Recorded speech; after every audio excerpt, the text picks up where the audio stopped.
대구 달성군 인근에서 70대 남성이 실종된 지 3일째 접어들었습니다. 대구 특수구조대와 경찰, 경북 고령소방서도 합류해 수색에 나서고 있습니다. 지난 9월 대구 경상요구에서 발생한 가스 누출 사고와 관련해 아직도 원인 규명이 제대로 이루어지지 않고 있습니다. 보행자 안전실험 결과 대구 운전자 10명 가운데 1명만 길을 양보하는 등 운전자들의 양보의식이 아직도 낮은 수준인 것으로 나타났습니다. 대구와 경북의 커피 전문점 수가 빠르게 늘고 있습니다. 진입 장벽이 낮지만 3년을 버티지 못하고 폐업하는 곳도 크게 늘고 있습니다.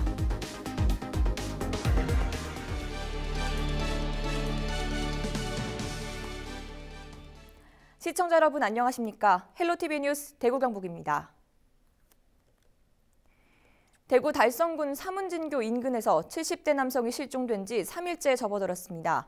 지난 9일 저녁 8시 반쯤 실종자 A씨는 택시를 타고 다리 근처 마을에 내린 것으로 알려졌으며 경찰이 실종자 신발을 다리 위에서 발견했습니다. 대구 특수구조대와 경찰이 동원돼 수색에 나선 가운데 11일은 경북 고령소방서도 수색에 합류했습니다. 지난 9월 대구 경상요구에서 발생한 가스 누출 사고와 관련해 하루빨리 원인을 밝혀내야 한다는 지적이 나오고 있습니다. 대구시의회 경제환경위원회 소속 하병문 의원은 11월 열린 행정사무감사에서 가스 누출 사고 발생 이후 2달이 지났지만 여전히 제대로 된 원인 규명은 이루어지지 않고 있다며 대구시와 관계기관의 대책 마련을 촉구하고 나섰습니다. 하 의원은 또 최근 2년 동안 모두 10여 차례에 걸쳐 비슷한 사고가 있었지만 대구시의 대처가 미흡했다며 피해 학생들을 위한 사후 관리에도 소홀히 해서는 안 된다고 주장했습니다. 커피 많이들 좋아하시죠? 커피를 마시는 것이 일상화가 되고 있는 분위기 때문인지 대구와 경북에도 커피 전문점들이 빠르게 늘고 있습니다. 대구 중구를 포함해 경북 청송과 청도 등 지역 기초단체 6곳이 인구 1000명당 커피 전문점 수 전국 10위 안에 이름을 올렸는데요. 자세한 내용 김선경 기자가 전해드립니다. 우리나라 성인 1명이 1년 동안 마시는 커피 양은 평균 353잔. 하루에 한 잔은 꼬박 찾고 있습니다. 습관적으로 찾는 것 같은데 하루에 아침, 점심으로 먹는 것 같아요. 높아지는 인기만큼 대구와 경북에도 커피 전문점들이 빠르게 늘고 있습니다. 대구 중구의 인구 1000명당 카페 수는 모두 7곳. 서울 중구에 이어 전국에서 2번째로 많습니다. 반월 땅을 중심으로 커피 선호도가 높은 젊은 층 유동 인구가 많다 보니 창업 매장 수도 자연스레 늘었습니다. 거주자는 적지만 관광 산업이 발달한 경북 청송과 청도, 경주와 영덕, 성주도 인구 대비 커피 가게가 많은 곳 전국 10위 안에 올랐습니다. 꽃을 심다 보니까 꽃을 좋아하는 사람들하고 같이 공유했으면 어떨까 해서 이렇게 찻집을 하게 됐습니다. 같이 얘기도 하고 차도 마시고 하면 좋을 것 같아서.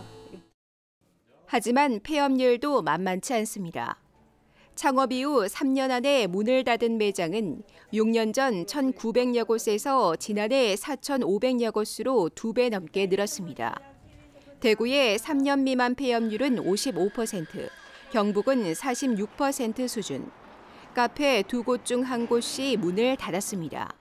커피 전문점들이 지금 너무 많습니다.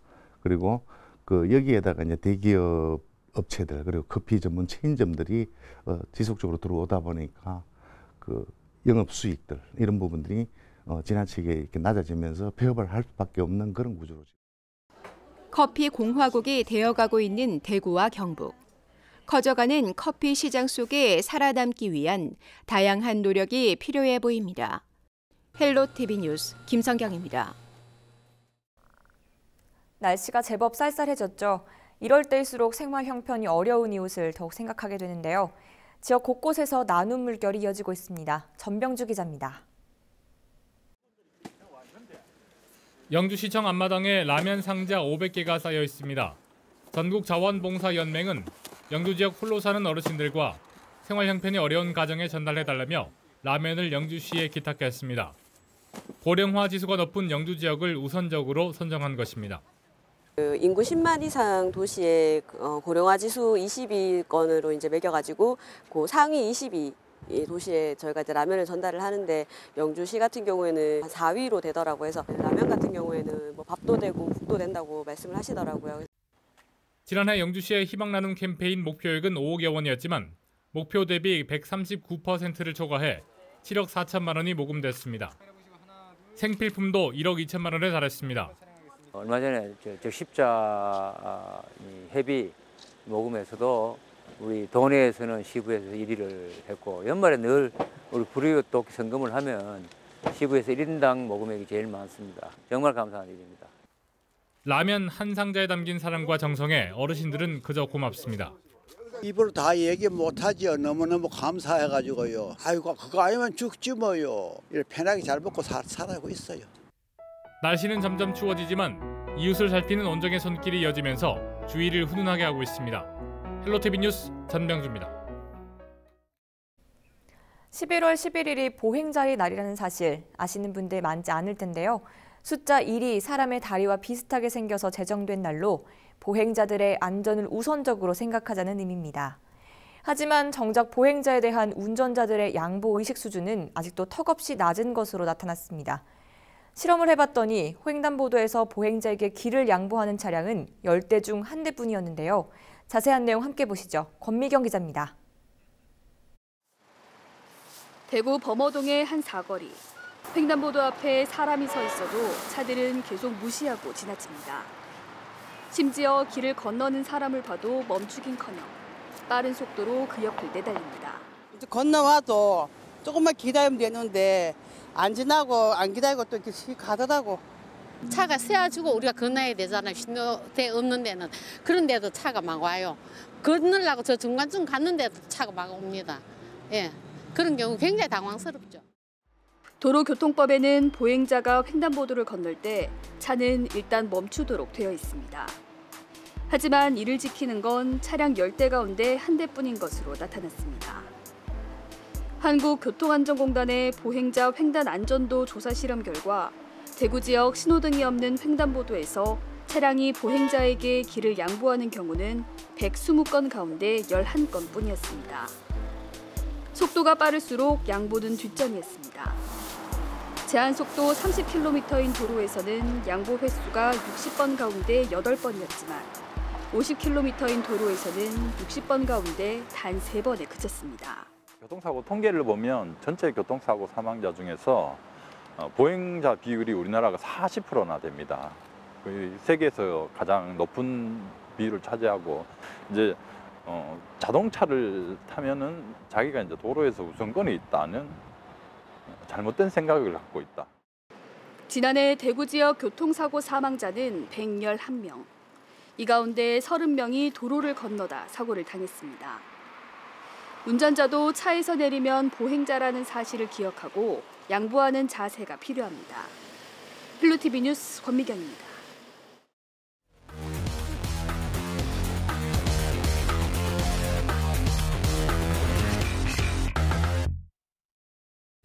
지역의 핫 이슈를 들여다보는 뉴스 인사이드 순서입니다. 대구 경북에서 떠오르고 있는 소식에는 어떤 것들이 있는지 함께 살펴볼까요? 먼저 첫 번째 키워드입니다. 독도 헬기 사고 12일째 수색 계속입니다. 지난달 31일 밤 11시 반쯤 독도 인근 해상에서 조종사와 구급대원, 환자와 환자 보호자 등 7명이 탄 소방 헬기가 추락하는 사고가 있었는데요.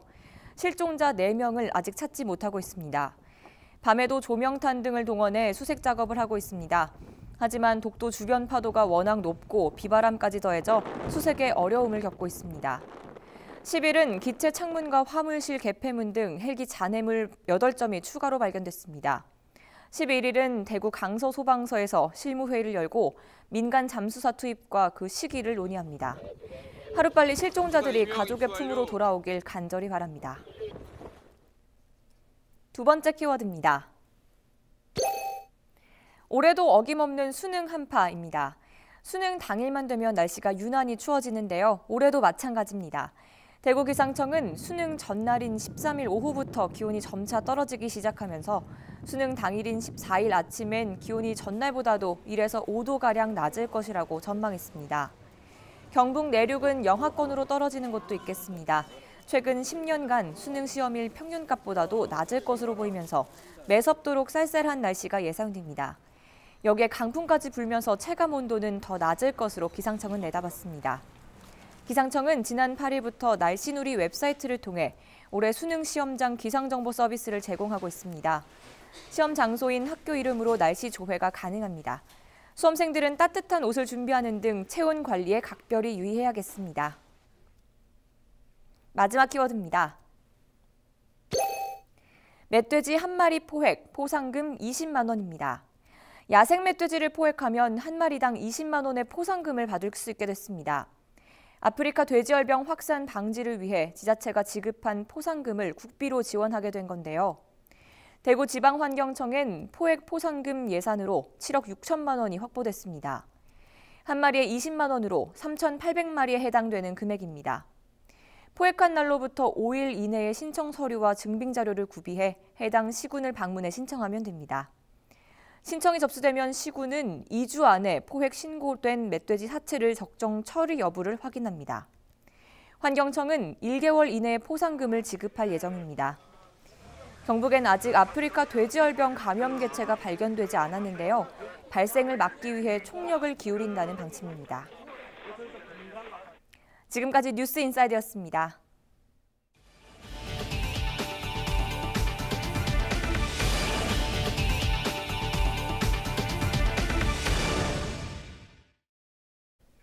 경상북도의 내년 예산안 규모가 9조 원대에 진입했습니다.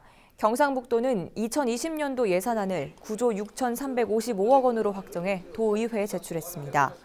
이는 당초 예산인 8조 6천여억 원보다 11.4%가 늘어난 금액입니다. 경상북도는 저출산 극복과 일자리 창출, 관광산업 활성화 등 민선 7기 주요 핵심 시책의 예산을 반영했다고 밝혔습니다. 이번 예산안은 경북 도의회 해당 상임위원회와 예결위원회 심의를 거쳐 다음 달 9일 최종 확정됩니다. 대구 소방안전본부는 수능시험이 원활하게 치러질 수 있도록 소방안전 종합대책을 추진합니다. 우선 지난 5일부터 시험장 49곳에 대한 소방시설 안전점검을 실시했습니다. 또한 병원에 입원 중이거나 거동이 불편한 수험생을 고사장까지 이동해주는 이송 예약 서비스를 운영합니다. 신청은 수능 전날 오후 12시까지입니다. 수능시험이 끝나고 청소년들이 주로 이용하는 음식점이나 PC방 등 다중이용업소 230여 곳의 비상구 피난 통로 확인 등 화재 예방 지도 점검을 진행할 계획입니다. 수능 당일인 오는 14일 대구 도시철도 운행이 더 늘어납니다. 도시철도공사는 대학 수학능력시험 당일인 목요일 1, 2, 3호선 운행을 4차례씩 더 늘려 모두 12차례 다닐 수 있도록 한다고 밝혔습니다. 열차 운행 간격도 기존 6분에서 9분 사이에서 5분 이내까지 줄어듭니다. 또 수험장 인근역에 안내요원을 배치하고 시험장 위치 안내도를 붙여 학생들의 편의를 도울 계획입니다. 대구시는 쾌적하고 편안한 택시 문화를 위해 점검에 나섰습니다. 올해부터는 차량 번호에 따라 2년에 한 번씩 합니다. 이번 점검 대상은 끝번호가 홀수인 개인택시 5,042대입니다. 12일부터 사흘간 삼성 라이온즈파크, 성서 5차 산업단지, 금호강 둔치 3곳에서 진행합니다. 차량 청결 상태와 각종 준수사항을 점검합니다. 적발 정도에 따라 계도 조치부터 과태료 처분이 내려질 방침입니다. 대구시가 6년 이상 사용하지 않은 선불형 교통카드 충전금을 시민교통복지에 쓰기로 했습니다. 시는 오는 11일 시청 상황실에서 DGB 유페이 대구사회복지공동모금회와 관련 업무 협약을 체결했습니다. 대구도시철도공사와 DGB 유페이가 가진 장기 미사용 충전금은 80억 8천만 원으로 대구시는 이 가운데 54억 2천만 원을 대구사회복지공동모금회에 기탁해 교통복지했습니다. 지정 기탁된 기부금 전액은 대구사회서비스원으로 지원돼 대구 시민의 복지를 위해 활용됩니다. 제4회 수성아동 한마당 대잔치 행사가 지난 9일 수성구 지봉초등학교에서 열렸습니다. 수성구청의 후원을 받아 수성구 지역아동센터 협의회가 주최한 이번 행사에는 지역아동센터 아동 400여 명과 학부모들이 참여해 다양한 공연과 체육 행사를 통해 서로 소통하는 시간을 가졌습니다. 또 VR 체험 등 아이들의 흥미를 유발하는 다양한 과학 체험 행사도 함께 진행됐습니다. 2021 풍기 세계 인삼 엑스포의 밑그림이 나왔습니다. 영주시는 11일 풍기 인삼 엑스포 기본계획 연구 용역 최고 보고회를 갖고 현안 보고와 시민 공감대 형성에 다양한 의견이 오갔습니다. 경희대 산학협력단의 최종 보고서에 따르면 인삼 산업의 미래 창조를 비전으로 웰컴존과 스마트 인삼존, 인삼 힐링존과 상생 산업존 등을 마련해 기술과 체험, 즐거움을 동시에 체험할 수 있도록 했습니다. 영주시는 지난 7월 행정안전부 주관 중앙재정투자심사를 통과해 도비 보조금 17억 원을 확보했습니다. 또 지난 4월에는 국토부 성장촉진지역 대상 지역 수요 맞춤 지원 공모 사업에 선정돼 확보한 국비 30억 원과 시비 예산을 투입해 부지 매입 완료와 기반 조성을 위한 지역개발기구 지정, 실시 설계 용역 등을 준비 중입니다. 이와 함께 시는 내년 상반기 엑스포 조직위원회를 출범시켜 유사 엑스포를 뛰어넘는 차별화된 국제행사 객체에 박차를 가할 계획입니다. 시내버스가 다니지 않던 교통 오지 마을에 순환버스가 운행을 시작했습니다. 영천시는 11일 화산면 연계 1, 2 마을회관 앞에서 시내버스 개통식을 갖고 무사고를 기원했습니다.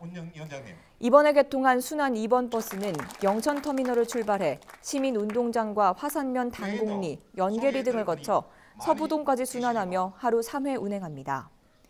이 밖에 동부동, 완산동 일대 버스 운행은 완산동 도시계획도로 준공 일정에 맞춰 12월 중으로 이뤄질 예정입니다. 현재 영천 시내에는 시내버스 70대, 116개 노선을 운영하고 있습니다. 주차할 공간이 없을 땐 장애인 전용 구역에라도 주차해볼까라는 생각 한 번쯤 해보셨을 텐데요. 장애인 전용 주차구역에는 주차 가능 표지가 부착된 차량만 주차할 수 있습니다. 영천시는 오는 18일부터 12월 10일까지 장애인 단체와 함께 장애인 전용 주차구역에 대한 합동 단속을 실시합니다. 단속 장소는 전시장과 공원 등 장애인 전용 주차구역 17곳입니다. 단속 대상은 주차 표지 미부착 차량, 주차 표지 위변조 차량, 주차 방해 행위 등입니다. 농작물을 키우기 위해서는 작물을 심을 흙부터 확인하는 것이 중요한데요. 지역 농업인들이 손쉽게 토양 검정을 의뢰할 수 있는 길이 열렸습니다. 영천시 농업기술센터가 각 읍면동 농업인 상담소에 토양 우체통을 설치했습니다. 토양 분석을 의뢰할 농가는 비료나 퇴비를 주기 전에 흙을 담아 토양 우체통에 투입하면 3주 후 결과를 받아볼 수 있습니다. 시료 봉투는 각 농업인 상담소에 있으며 봉투에 이름과 집원, 전화번호를 반드시 써야 합니다. 영천 시민들의 휴식 공간인 망정동 우로지공원에 음악 분수들이 조성될 예정입니다. 영천시는 총 사업비 53억 원을 투입해 우로지 명소화 사업을 추진합니다. 시는 내년 4월 완공을 목표로 우로지공원에 수변 무대와 경관 조명을 설치하고 안전 울타리와 데크 광장, 산책로 등을 조성합니다. 특히 우로지 수중에 길이 102m, 폭 12m의 음악 분수를 설치해 최대 높이 80m의 다채로운 퍼포먼스를 선보일 예정입니다.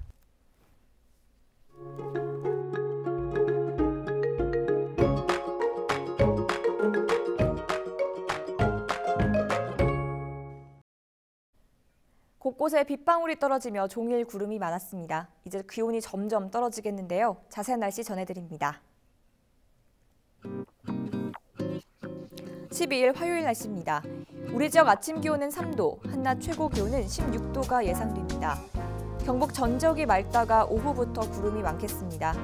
아침에는 일부 내륙 곳곳에 안개가 끼는 곳이 있겠습니다. 교통 안전에 유의하시기 바랍니다. 주간 날씨입니다. 수요일에 한 차례 비 소식이 있습니다. 경북 전 지역에 오후 한때 비가 오겠습니다. 또 수능일인 목요일에는 기온이 큰 폭으로 떨어집니다. 체감 온도가 낮으니까요. 수험생 여러분들은 옷차림을 따뜻하게 미리 대비하시기 바랍니다. 날씨 정보였습니다. 이상으로 뉴스를 모두 마칩니다. 시청해주신 여러분 고맙습니다.